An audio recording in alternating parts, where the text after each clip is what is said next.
Annyeonghaseyo. We are back with a simple and healthy recipe. Today, we will be doing Korean crispy tofu bites. I come in peace. Are you ready? Let's begin. The full list of ingredients is on our YouTube channel. Please check it out. And for more videos like this, pa-like and subscribe na din.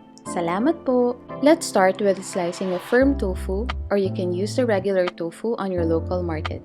You can also use chicken breast as your meat. I slice it to make 16 cubes of tofu and it should look like this. Beat an egg and pour it on your tofu. Normally, off the cam, I just dip it and then coat it with batter afterwards. But I think this process is much easier. Now let's prepare the coating to make our tofu crispier. The secret is the cornflour or cornstarch. Just add a little salt, pepper, and garlic powder for a subtle taste. As for the garnish, we need spring onions and sesame seeds. Just slice this to add freshness and texture to our dish later. Going back to our tofu cubes, after being soaked, we can now coat them with our cornflour mixture. Kunwari, organized. So ilatag natin sila ng parang magsa-sunbathe sa beach. Now that they are all coated with SPF 50, time to fry. In medium heat, pour a half cup of oil. To know if it's hot, put some of your starch. If it's bubbling, it's time for your tofu to swim. This would take around 3 to 4 minutes to fry. If it got its tan, time to remove from the pan. Wow, it rhymes! Now for our spicy Korean sauce.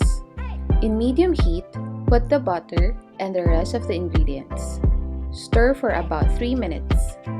Make sure all ingredients has blended together. From this point, you can taste it and adjust the spiciness from the sriracha according to your liking.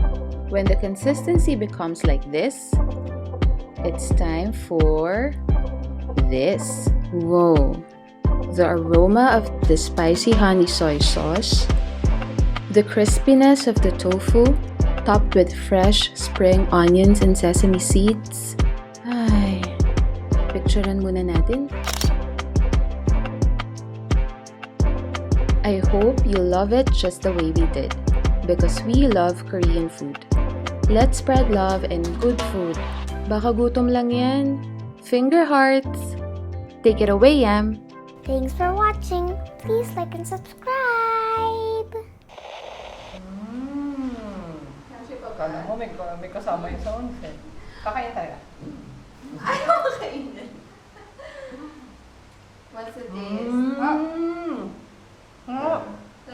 Kaya dapat ang gusto niya porridge. Rice! Rice! Patikim mo. Hindi, parang topat baboy.